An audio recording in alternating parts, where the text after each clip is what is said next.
নমস্কার বন্ধুগণ, আমি আমার অমানিবা মুখার্জি ব্লগ হরিকথা চ্যানেলে তোমাদেরকে সবাইকে স্বাগত জানাচ্ছি। তোমাদের সকলের মঙ্গল হোক, তোমরা সবাই পরিবার পরিজন নিয়ে খুব সুখে শান্তিতে থাকো এই কামনা করি। আমি ভাগবত কথা বলি। আমার ভাগবত কথা আমার জীবনের সম্বল। আমি ভাগবত কথাটা কোনো কিছু বলতে পারি না। তোমরা আমার ভাগবত কথা শুনবে এবং আমাকে সমৃদ্ধ করবে। যে কেউ যদি একটু ভাগবত কথা শোনে তাহলেই আমি ধন্য হব। আমি চাই সবাই ভাগবত কথা শুনুক এবং আমাকে সমৃদ্ধ করুক। ভাগবত কথা অমৃত সমান, যে শুনে সেও পুণ্যবান, যে শোনায় সেও পুণ্যবান।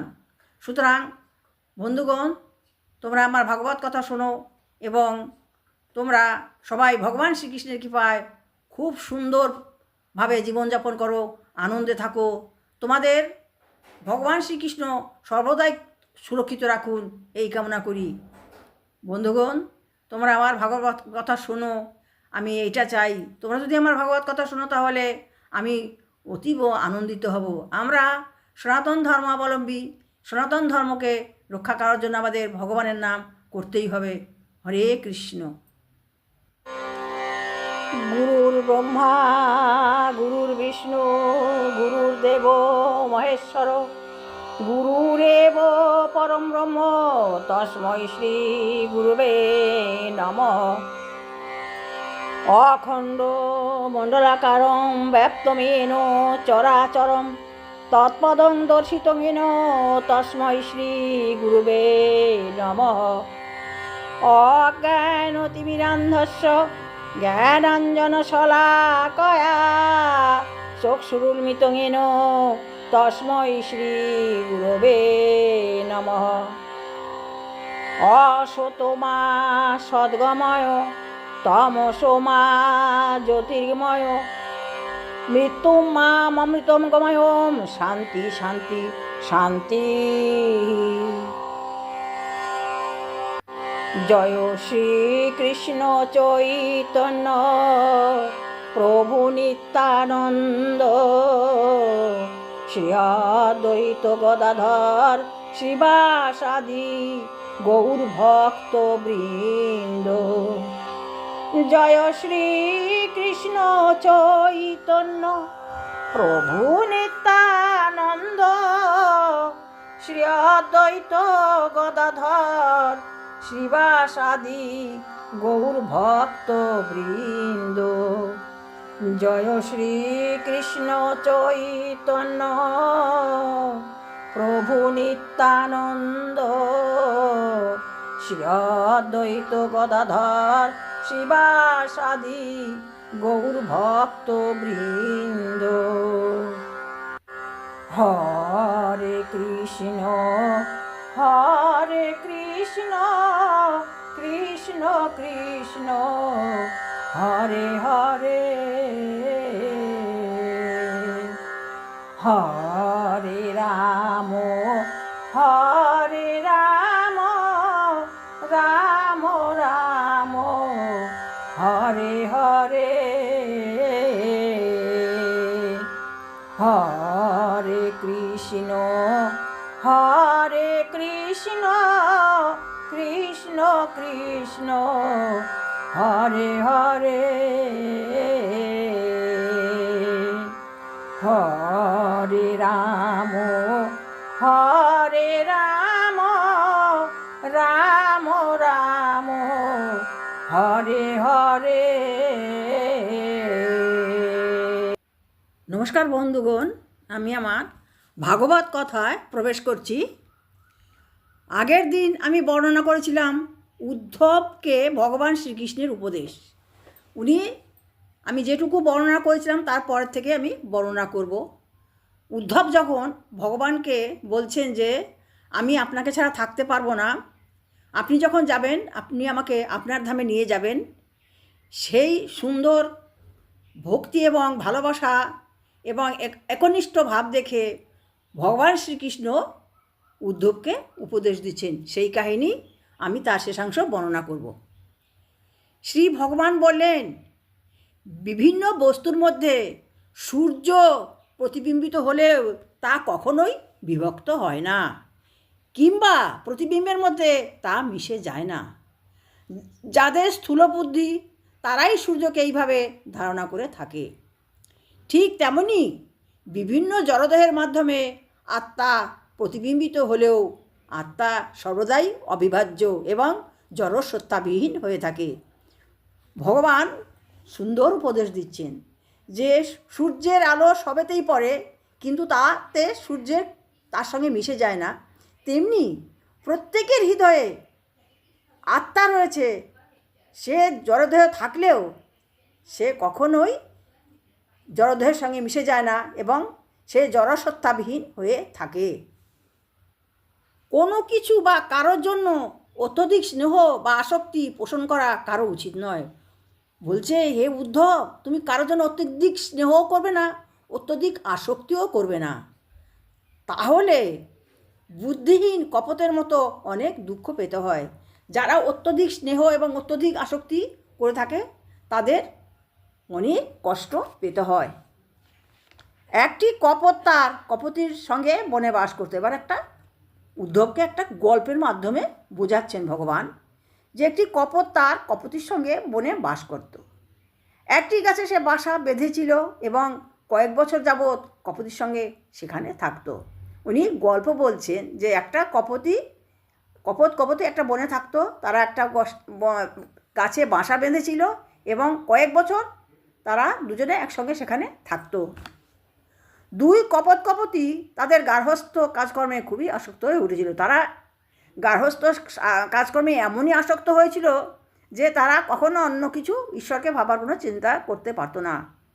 মন ও বুদ্ধি দিয়ে তারা পরস্পরকে দৃষ্টি বিনিময়ে, শরীর ও মনের আদান প্রদানের মাধ্যমে আকৃষ্ট করে রেখেছিল।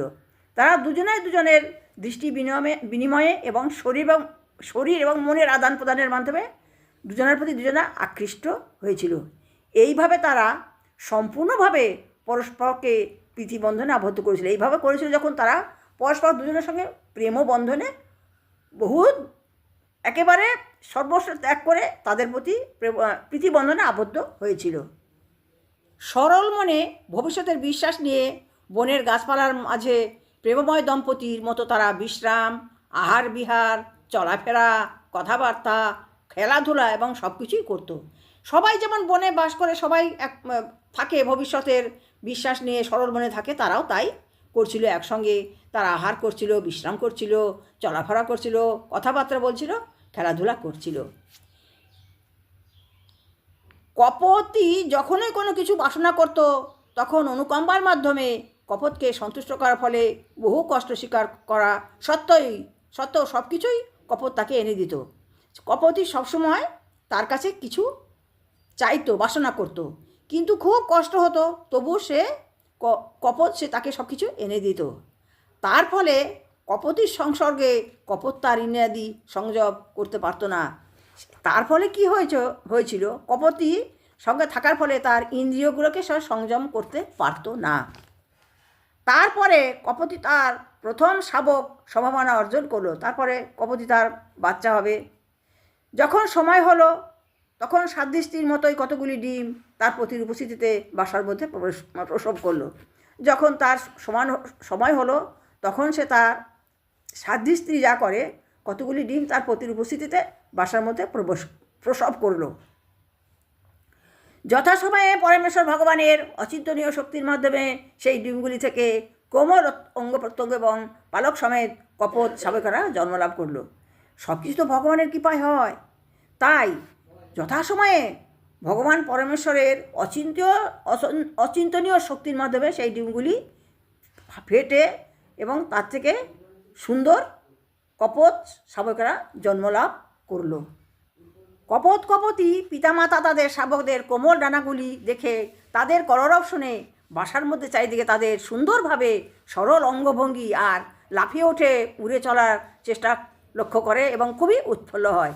ছেলেরা হাঁটা চলা করতে চেষ্টা করছে, তা দেখে তাদের খুব আনন্দ হচ্ছে। তাদের শাবকদের প্রফুল্ল দেখে পিতামাতাও প্রফুল্লচিত্ত হলো। একদিন কপতি শাবকদের আহার অন্বেষণে দুজনে মিলে বেরিয়েছিল।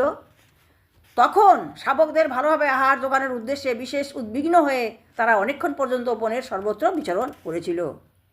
সেই সময় বনের মধ্যে বিচরণশীল কোনো এক শিকারী সেই কপোত শাবকগুলিকে তার বাসার কাছে ঘোরাফেরা করতে দেখল। তখন তারা যখন দেখলো যে একটা শিকারী গেছে, সে কপোত শাবকগুলিকে দেখলো তার বাসার পাশাপাশি ঘোরা করছে, তখন তারা জাল ছড়িয়ে সেই শাবকগুলিকে ধরে নিয়ে গিয়েছিল। প্রাণাধিক প্রিয় শাবকদের সঙ্গে প্রিয়তমা কপোতীকে শিকারের জালে মরণাপন্ন হয়ে আবদ্ধ থাকতে দেখে হতভাগ্য কপোত দুঃখের সঙ্গে আক্ষেপ করতে থাকলো। কপোত বলল, হায়, আমার কি সর্বনাশ হয়ে গেল! আমি অবশ্যই মহামূর্খ, কারণ আমি যথার্থ পুণ্যকর্ম পালন করিনি। আমি নিজেকে সন্তুষ্টও করতে পারিনি এবং জীবনের লক্ষ্য পূরণ করতেও পারলাম না। আমি আমার জীবনের ধর্ম, অর্থ এবং কাম চরিতার্থের জন্য আমি নিজেকে এইভাবে সমূলে ধ্বংস করে ফেলেছি। জালের মধ্যে মৃত্যুমুখে পতিত অবস্থায় করুণভাবে মুক্তি লাভের চেষ্টায় সংগ্রামরত হতভাগ্য শাবকদের হতাশভাবে লক্ষ্য করে পিতা কপোতের মন উদাস হয়ে গেল এবং তাই তিনি নিজেও শিকারীর জালের মধ্যে ঢুকে পড়ল। এইভাবে গার্হস্থ্য জীবনে যে অত্যধিক আসক্ত হয়, অন্তরে সে অসন্তোষ বোধ করতে থাকে। পাড়ার মতোই তুচ্ছ মৈথুন সুখের আকর্ষণে তার আনন্দ তৃপ্তির অন্বেষণ করে। অতি সঞ্চয়ী মানুষ তার নিজের আত্মীয় পরিজনদের প্রতিপালনে নিয়োজিত থাকার ফলে তার সকল পরিবারবর্গকে নিয়েই নিদারুণ কষ্ট ভোগ করতেই থাকে। মানব জন্ম যে লাভ করেছে তার জন্য মুক্তির সকল দ্বার অবারিত মুক্ত রয়েছে। কিন্তু এই কাহিনীর মূর্খ পাখির মতো যদি কোনো মানুষ শুধুমাত্র তার গার্হস্থ্য জীবনেই আত্মনিয়োগ করে থাকে, তাহলে মনে করতে হবে যে কেবল পদস্খলিত হয়ে অধপতিত হওয়ার জন্যই এক অতি উচ্চস্থানে সে আরোহণ করেছে। এবার বলছেন যে মানুষকে উনি শিক্ষা দিলেন কপোতির মাধ্যমে যে এইভাবে যেন মানুষ না কোনোভাবে আবদ্ধ হয়ে পড়ে। এইভাবে আমরা মানুষেরাও গার্হস্থ্য জীবনে অত্যধিক আসক্ত হয়ে অন্তরে সে অসন্তোষ বোধ করতে থাকি। আমাদের কিছুতেই শান্তি হয় না। আমরা আজ ভাবি আজ আমাদের সন্তান কিছু হোক, তাকে বিবাহ দেব, আমরা সংসার স্বাচ্ছন্দ্য ভোগ করব। এটাও অবশ্য দরকার আছে, কারণ তাহলে তো সংসার থাকবে না। সবাই যদি বলে আমি ঈশ্বরের চেষ্টা করবো, আমি সন্ন্যাস নেবো, তাহলে তো সংসার থাকবে না। সংসার না থাকলে কি করে কি হবে? সংসার তো থাকতেই হবে।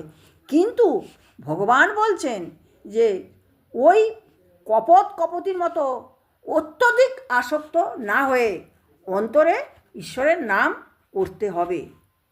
যদি ওই কপোতের মতো একবারে শুধু মৈথুন সুখের আকর্ষণে আনন্দ পাওয়ার চেষ্টা করি, তাহলে আমাদের ঠিক ওই কপোতির মতোই একদম বদ্ধ হয়ে যেতে হবে। আমরা মানুষেরা একমাত্র ঈশ্বরের আরাধনা করতে পারি, তাই আমরা সবসময় ভগবানের নামে নিজেদেরকে নিয়োজিত করব। হরে কৃষ্ণ। ইতি শ্রীমদ্ ভাগবতের একাদশ স্কন্ধের উদ্ধবকে ভগবান শ্রীকৃষ্ণের উপদেশ নামক ভক্তি বেদান্ত তাৎপর্য সমাপ্ত। বন্ধুগণ, আমি আজ এই কাহিনী অন্তিম পর্ব বর্ণনা করলাম। তোমাদের সকলের মঙ্গল হোক। তোমরা আমার প্রণাম গ্রহণ করো। নমস্কার বন্ধুগণ, তোমাদের সকলের মঙ্গল হোক। তোমরা সবাই ভগবান শ্রীকৃষ্ণের কৃপায় সুখে থাকো, পরিবার পরিজন নিয়ে তোমাদের আনন্দে অবগাহন করো। তোমরা সবাই, তোমাদের মঙ্গল হোক। তোমরা আমার ভিডিওটা দেখবে, আমাকে লাইক দেবে, কমেন্টস করবে, বা আমাকে পারলে ভগবানের নামে সাবস্ক্রাইব করে দেবে। তোমরা যদি আমার ভিডিওটা দেখো, আমি সমৃদ্ধ হব। ভাগবতম শ্রবণম মঙ্গলম। তোমরা ভাগবত শ্রবণ করলেই, ভাগবত শ্রবণ যখন করবে, শুনবে, তাতেই তোমাদের মঙ্গল হবে। আমি ভাগবত কথা বলি, ভগবানের নাম প্রচার করি। ভগবান সর্বত্র বিরাজিত আছেন, তাই ভগবানকে আমি সর্বত্র সব নাম পৌঁছে দেওয়ার চেষ্টা করি। আমরা সনাতন ধর্মাবলম্বী, আমরা চাই আমাদের এই ভাগবত কথা সবাই শুনুক, আমাদের সনাতন ধর্ম আবার জেগে উঠুক। সমস্ত পৃথিবীতে সনাতন ধর্মের আধিপত্য ছিল, আবার সমস্ত পৃথিবীতে সনাতন ধর্মের আধিপত্য হোক। সনাতন হচ্ছে যা প্রথমে ছিল, তখন আর কেউ ছিল না। তাই এই ভাগবত কৃষ্ণ কথা প্রথম, তখন কোনো ধর্ম ছিল না, একমাত্র সনাতন হিন্দু ধর্মই ছিল। হে বন্ধুগণ, তোমরা আমার ভাগবত কথা শুনবে এবং আমাকে সমৃদ্ধ করবে। ভগবান শ্রীকৃষ্ণ তোমাদের সকলকেই সুখে রাখবেন। তোমরা সবাই সুখে থাকো, সুস্থ থাকো, আনন্দে থাকো, এই কামনা করি। হরে কৃষ্ণ কৃষ্ণ কৃষ্ণ হরে হরে, হরে রাম রাম রাম হরে হরে।